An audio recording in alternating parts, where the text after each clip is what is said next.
Assalamu alaikum wa rahmatullah. Welcome to Tahmed Being Honest, where I pass my honest, opinionated perspective. আজকে আমি কথা বলতে চাচ্ছি উসমান হাদির রাজনীতি নিয়ে। আমি উসমান হাদির সাথে দেখা করছি, একসাথে বসেছি, একসাথে খেয়েছি, যদিও সময়টা খুব কম ছিল। আমরা মোটামুটি ঘন্টাখানিকের একটা পডকাস্ট করেছিলাম, সেখান থেকে পরবর্তীতে কিছু কাটসাট হয়ে 45 মিনিটের আশেপাশে একটা পডকাস্ট অনলাইনে গেছে, আপনারা অনেকে দেখেছেন। সেই আন্ডারস্ট্যান্ডিং থেকে বা আমি অনেকদিন ধরে যে অবজারভেশন করেছি সেই আন্ডারস্ট্যান্ডিং থেকে আমার মতে উসমান হাদির রাজনীতি হচ্ছে মূলত তিনটা অক্ষকে একসাথে করা। এই তিনটা অক্ষ হচ্ছে সার্বভৌম কালচার বিনির্মাণ, অ্যান্টি ইন্ডিয়ান হেজিমনি, আর নিজে দক্ষ স্কিল্ড হয়ে বাংলাদেশের বিনির্মাণ ও বিকাশ।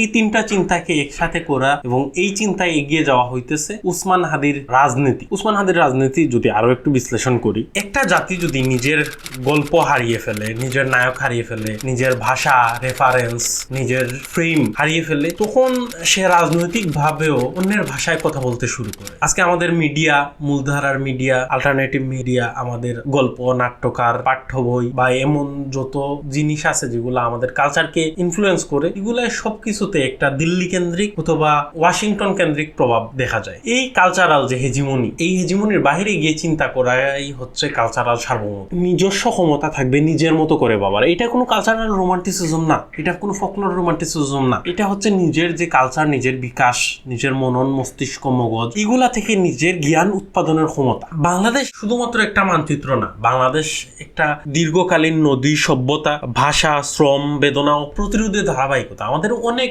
লম্বা হিস্ট্রি আছে।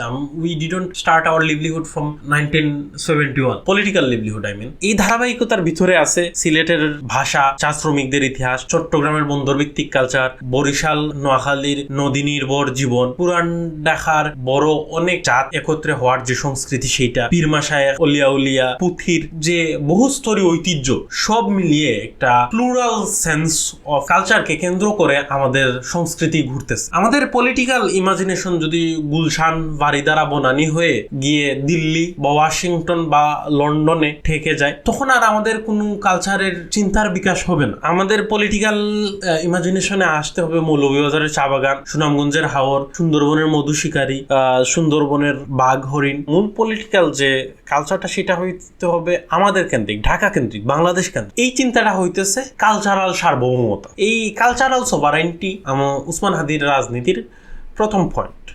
সেকেন্ড পয়েন্ট হইতে হবে যে anti Indian hegemony.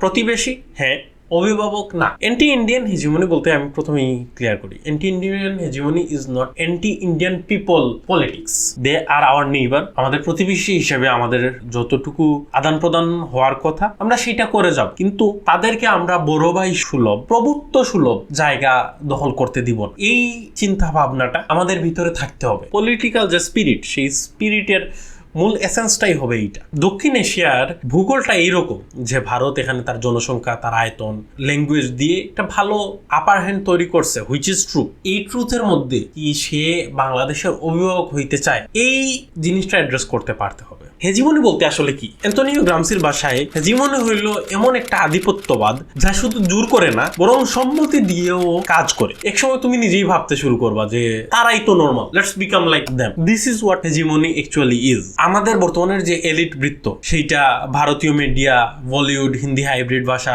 Delhi Kolkata কেন্দ্রিক দৃষ্টিভঙ্গি, এগুলো এক ধরনের নর্মাল ধরে নেওয়া হয়েছে। অ্যান্টি ইন্ডিয়ান হেজিমনি মানে ঠিক এই নর্মালাইজেশনের বিরুদ্ধাচার। আমার মতে এইটা ছিল শরীফ উসমান হাদি ভাইয়ের সেকেন্ড পলিটিক্যাল পয়েন্ট। ওনার যে থার্ড পলিটিক্যাল পয়েন্ট সেটা হইতেছে স্কিল্ড হওয়া। স্কিল্ড, শিক্ষিত, নৈতিক নাগরিক হিসেবে নিজেরা গড়ে ওঠা এবং এই গড়ে ওঠার মাধ্যমে দেশ বিনির্মাণ এবং দেশের বিকাশ করা। স্কিল্ড হওয়া মানে কি? স্কিল্ড হওয়া মানে কি শুধু সার্টিফিকেট না, ভালো সার্টিফিকেট না, মুখস্থ করা না।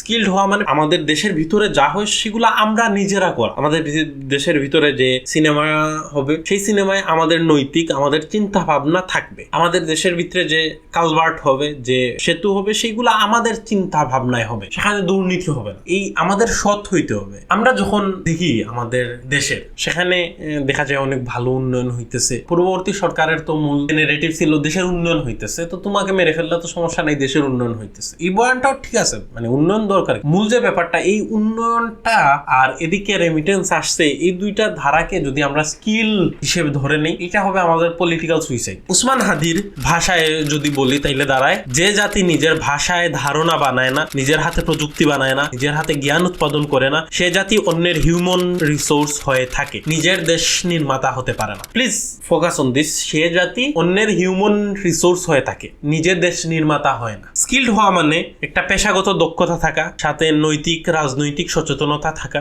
একজন জ্ঞান স্কিল গবেষক, লেখক, কোডার, টেকনিশিয়ান, শিক্ষক, যারা জ্ঞান প্রযুক্তি তৈরি করবে শুধু বাইরে থেকে ইম্পোর্ট করবে না, একজন সংগঠক, কমিউনিটি গড়তে পারবে, কোঅপারেটিভ সোসাইটি বানাইতে পারবে, কালচারাল প্ল্যাটফর্ম বানাইতে পারবে, গ্রাসরুট অ্যাক্টিভিজম করতে পারবে, গ্রাসরুট শক্তিকে সংগঠিত করতে পারবে। আমাদের একটা বড় বিভ্রান্তি হলো আমরা কেরিয়ার ও দেশের রাজনীতিকে দুইটা আলাদাভাবে জগৎ ভাবি। বাস্তবে বিষয়টা আসলে উল্টা। একজন সৎ ডাক্তার, সৎ শিক্ষক, একজন ন্যায়পরায়ণ উদ্যোক্তা, এরা দেশের যে রাজনৈতিক ফর্মে যে ইম্পর্টেন্সটা রাখতে পারে, এটা মেসমারাইজিং, এটা অকল্পনীয়। যদিও তারা ডাইরেক্টলি পলিটিক্সের সাথে জড়িত না, বাট তারা বাংলাদেশের যে পলিটিক্স, বাংলাদেশ বিনির্মাণে তাদের ভূমিকা অপরিসীম। শেষ কথা হইতেছে যে অক্ষ তিনটা, রাজনীতি একটা। এই রাজনীতিতে আমাদের নিজস্ব সার্বভৌম কালচার গড়ে তুলতে হবে। এই রাজনীতিতে আমাদের অ্যান্টি ইন্ডিয়ান হেজিমনি, বড় ভাই সুলভ, প্রভুত্ব সুলভ যে আচরণ, সেই আচরণকে ডেনাই করতে হবে। আমরা নিজেরা এমন যোগ্য হয়ে উঠতে হবে যে শুধু দিল্লি না, ওয়াশিংটন, মস্কো বা অন্য যে কোনো হেজিমনি শক্তিকে আমরা আমাদের ধ্যান, ধারণা, নৈতিকতা, ফেইথ, এই সব কিছু দিয়ে চ্যালেঞ্জ করতে পারি, মুখোমুখি হয়ে বলতে পারি that we are sovereign in ourselves. We have the sovereignty of our language, our culture, our history. That's how we will be liberated. আমাদের আজাদির লড়াই সেইটাই। যতদিন পর্যন্ত আমরা নিজের নাগরিক হয়ে না উঠতে পারতেছি, ততদিন পর্যন্ত আমাদের আজাদি হবে না। ইনকিলাব জিন্দাবাদ। আসসালামু আলাইকুম।